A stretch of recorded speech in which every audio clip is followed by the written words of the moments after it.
Hey, good morning, Hello, David. Michael Joseph. Hey, good morning. How are you today? Great. Good, good. Here, want to talk about redemption. Yeah, I do. I just was thinking about the students here, and a lot of people when they come to certain, I'll say movements or a certain path, the first question they have to ask themselves is, hey, what's in this for me? If they're truly honest with themselves, they say, hey, why am I doing this, or what's in it for me? Uh-huh. And uh, and I think that that's a question that really needs to be answered. Like especially when you come to this path of um, the understanding that there's actually two money systems, and what. So I'm going to put it to you, Dave. If I I'm a new student, right, and Uh-huh. I'm heard about this lawful money thing, and I clearly know I know about the central bank. I've used it my whole life, and I know if I use the central bank, I've been paying taxes my whole life. So this lawful money, what's in it for me if I make a choice to use lawful money, and what are the benefits to me, and then what are the benefits to society? Yeah, and with the Christian, of course, you're looking to work it into your spiritual path, so it pays to get a proper functional definition of redemption and even sacrifice, which is the way to repetitively or once and for all pay for that redemption. And is that sacrifice even necessary for the redemption, etc.? You got some questions if you're in a Christian walk. Yes, yes. So okay. So I've decided I've this concept of lawful money. It seems to follow the same concept of redemption and forgiveness of Uh, debt. Well, okay. So if I make a use of lawful money in terms of what's in it for me, what are the benefits of making use of lawful money? For myself and for society in general. well, making demand and using the proper balances is, of course, delightful to the Lord. That's Proverbs 11:1. Yes. And that's a false weight is an abomination before the Lord, and a just weight is his delight. So Yes. everybody wants an honest deal, right? Everybody can trust each other if everybody's behaving honorably. So it's just a real good thing for society. Plus debt. I believe, debt, death, and doubt. If you look at the biblical Hebrew that has very few vowel sounds in it, in the alphabet itself, death, and doubt are all the same thing. So you kind of want to stay away from debt because, well, debt brings on a feeling of guilt, for one thing. It allows for manipulation. You can coerce somebody as your employee if they're indebted to you, and so forth. That's what the debtor is the slave to the creditor. Well, that's right. That's biblical, isn't it? So Yeah. so we want to try to stay out of debt to the greatest extent possible. Yeah. Yeah. Personally, and if I wanted to add in, Go ahead. sorry, No, go ahead. to that you want to stay out of something called the national debt. I mean, I was out on the West Coast recently and noticed how many Chinese there are.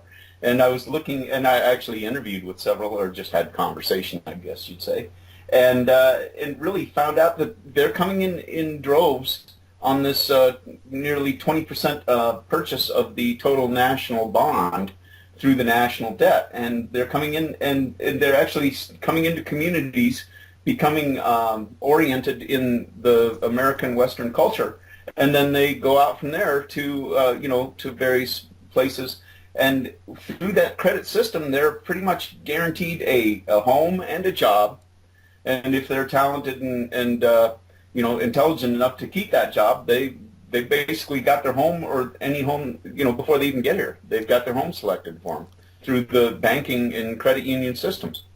So basically, when we talk about national debt, so if we can do fair balances in our house, in our own personal affairs, if all of us did that, then nationally speaking, we would be true to true balances, and we could effectively remove a third party that's working in false balances, out of the system. We would, we wouldn't need that because we would all be working in a fair labor for a fair exchange, right?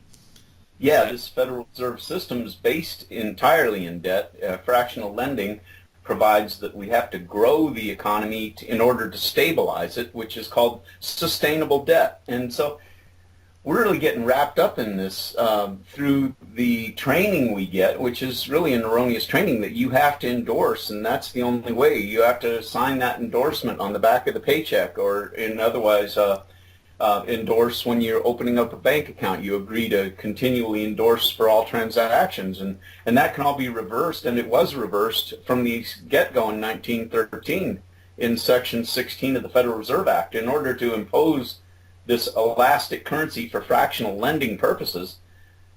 They had to write a remedy. Congress wrote the remedy into Section 16 of the Federal Reserve Act itself, and that's still standing law. And that's what we're all about. I mean, there's a lot of patriot mythologies that just fall away as useless. I mean, there may be some truth to this and that argument, but why are you arguing that when you've got the remedy that Congress wrote into the Federal Reserve Act in standing current law and fully enforceable today? Yeah, I like that when you said there's a remedy, because that's also scriptural. The scriptures relate that you cannot be tested past your point of breaking. And you will never be tested past what any other man has ever been tested. So when we look at it from a national perspective, again, if everybody likes to think, okay, if I go hire this politician who will go represent my interest in Congress, that then we can effect change. But change is effected in your own house. Yeah, that's where we all would nationally make a change in terms of how we deal with each other, then we would effect great change. That brings to mind Ron Paul, and he's had at least 3 bills to abolish the Fed in one way or another that were just erased by the time they hit the floor of Congress. Right. And it's because it's not Ron Paul's job. He's the representative, but it's the people endorsing private credit that keep the Fed in power. Well, I'd like to, Dave, if you would just give me a minute here, I'd like to read a couple of scripture verses that I have in front of me, and then I'd like to spark some conversation off of those. And is that okay with you? Oh, yeah, I'd love to. Okay, so you've already quoted Proverbs 11:1, but Proverbs 20:23 says, "Diverse weights are an abomination unto the Lord, and a false balance is not good." And Deuteronomy 13 through 16, "Thou shalt have not in thy bag diverse weights, a great and a small." 14, "Thou shalt not have in thine house diverse measures, a great and a small, but thou shalt have a perfect and just weight, a perfect and just measure shalt thou have, and the days may be lengthened in the land which the Lord thy God giveth thee. For all that do such things, and all that do unrighteously, are an abomination unto the Lord thy God." Well, clearly, we exchange property through the medium of I'll say loosely, legal tender or money, right? Yeah. And if we get into a system where we're using somebody else's credit, say through the central banking scheme, then clearly we've invited a third party into our affairs, because if I use your credit to buy something, it's still yours until I pay you back, right? Mm-hmm. So yearly, you might say to me, "Okay, Mike, you've used my credit.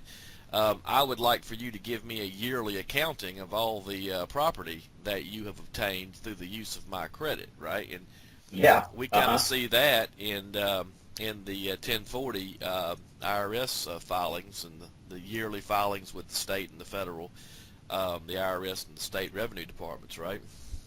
I think it occurred to me a way to explain this quite simply, is that if you're giving your permission to use your assets for your labor and your services as to grow the economy, then that growth is actually secured by you. And it's difficult to say what percentage of the shirt on your back have you pledged, right? Right. They don't come for the shed out back; they come for the entire house. Right. That's exactly right, and that's the interesting thing is that if clearly if let's relate it now back to the banking system. If I use a credit of a third party, let's relate this now to the story of Adam and Eve. The third party in the garden is clearly the serpent, which comes in and makes a deal with Eve. All right, so Eve is kind of like the citizenry of the state, and Adam is kind of like the head of state, and Eve makes a deal with this third party, and effectively, because Adam didn't cancel the agreement, because he holds Eve in coverture, Adam didn't cancel the agreement before the sun went down. Adam binds himself to that same agreement, and so look at the serpent as the bank, as the central bank. Eve wasn't true to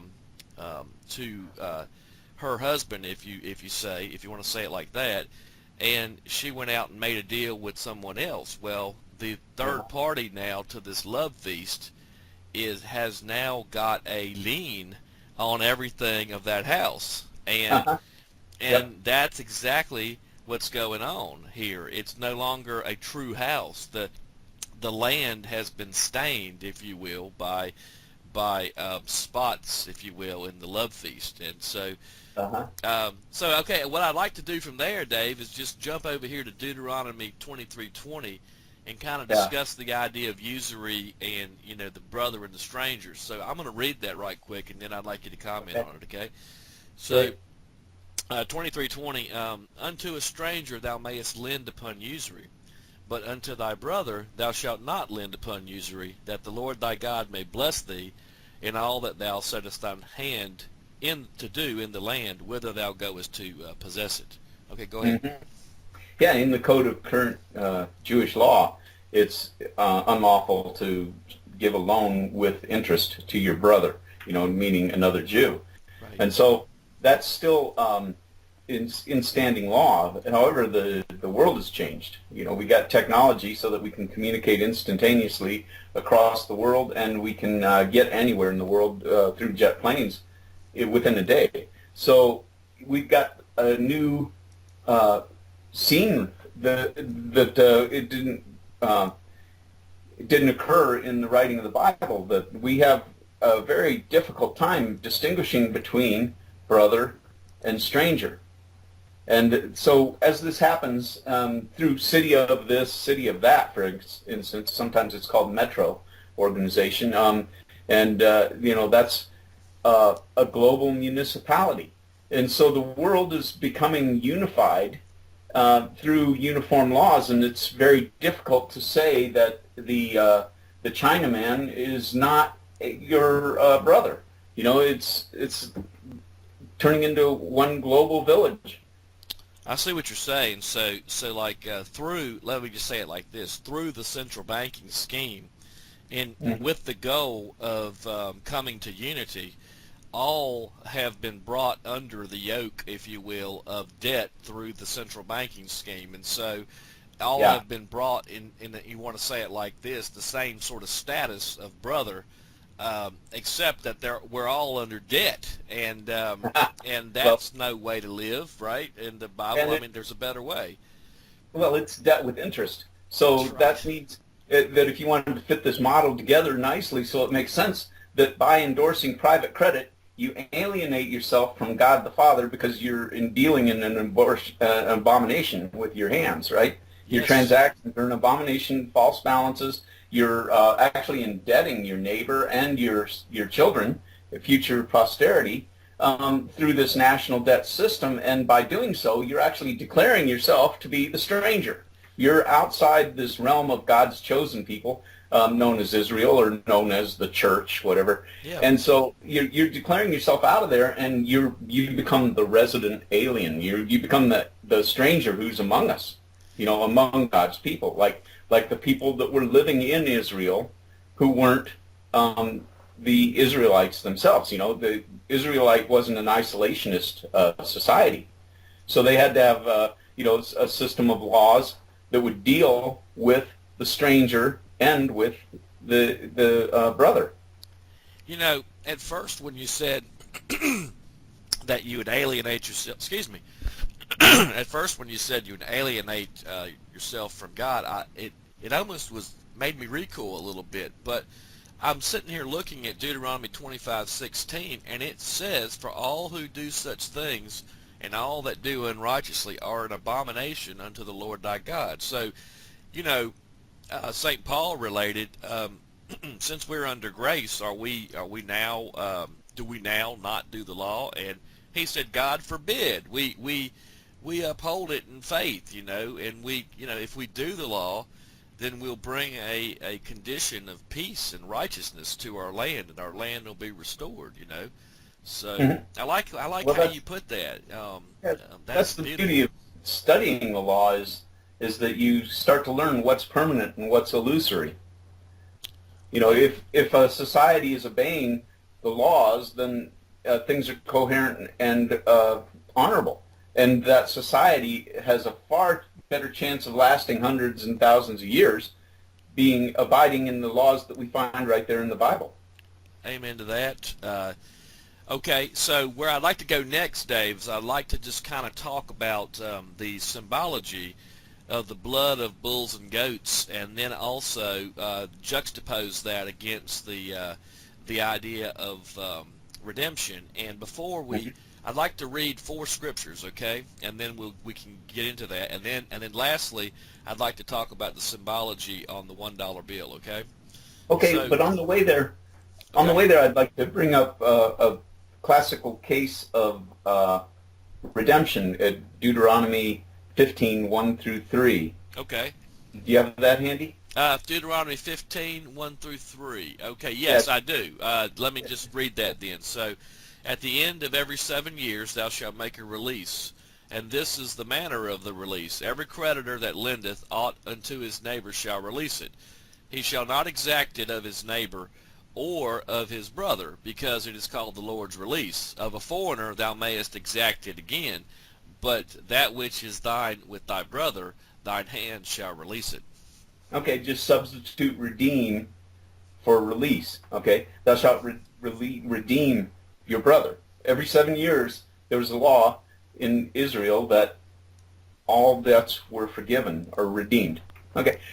So I just wanted to bring that in light, with Deuteronomy 23:20, which was brought up in 15:3 about the distinction between brother and foreigner, is that brothers redeem brothers. Okay, and so that's really where we want to be, is in the brotherhood that's in the pleasure of God, meaning just weights and balances.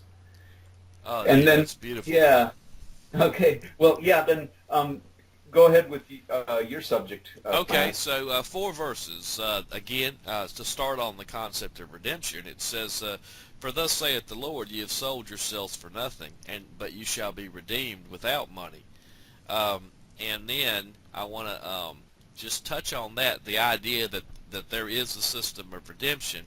But let me now touch on the central banking system at Hebrews chapter 10, and he says, "But in those sacrifices," and speaking of the animal sacrifices, "in those sacrifices there is a remembrance again made of sins every year."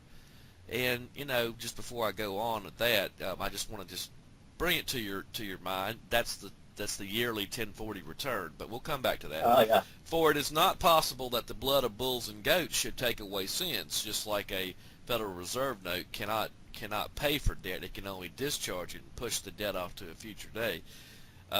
In the Bible, the day of judgment. So in verse 6, "In burnt offerings and sacrifice for sin thou hast no pleasure."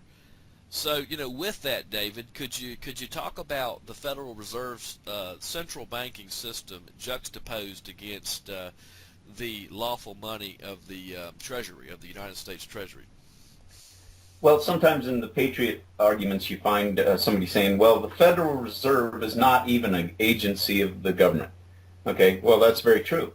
It's a central bank. There's central banks in a lot of modern nations, okay? The Federal Reserve System is the American central bank, is what's going on. And this, they say it's not even an agency, and therefore, some sort of fraud's going on, but it is an instrumentality. Here's what Congress did. Congress says in the first sentence it's going to be issuing elastic currency. So what you have there is a dishonest balance. I mean, elastic currency has to be in a dishonest balance. I mean, like you don't have two weights in your tent, one for the one you favor and one that favors you. Right? So you don't use two different weights in your balance system. Okay, that's what elastic currency opens up the door for.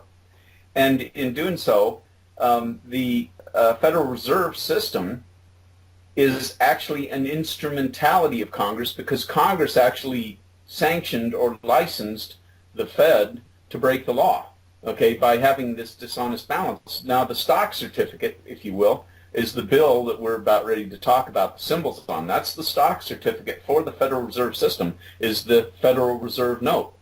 And that is designed to be worth less tomorrow than it is today. So what Congress did is sanctioned a private corporation of Congress's creation to lose money, in other words, or to devalue their stock, which is just bad business and poor fiduciary responsibility, it's called. And so what we have there is a very special corporation that is designed to handle the false balances. And I guess I'm really getting back around to this to touch upon why it was absolutely necessary for Congress to write the remedy from this false balance system for us to find and be able to use, just like we're doing at Lawful Money Trust. Yeah, it's really beautiful. So when you come to realize that you do have two systems, you have the blood of bulls and goats, which is the central banking system. And symbolically, that's what it represents, because the sacrifice of the blood of bulls and goats, in terms of the blood, the Bible tells us that the life is in the blood, and that blood of those bulls and goats, it is symbolically referenced to our blood, our labor, which basically we have to give up part of our labor if we endorse that system in order, and that's reflected in the yearly remembrance, if you will, in verse 3. But of those sacrifices, there's a remembrance again made of sins every year. So we have to do a yearly return instead of just doing away with it and coming into fair balances and throwing that system off. Right? A temporary redemption or staving off judgment. Yeah.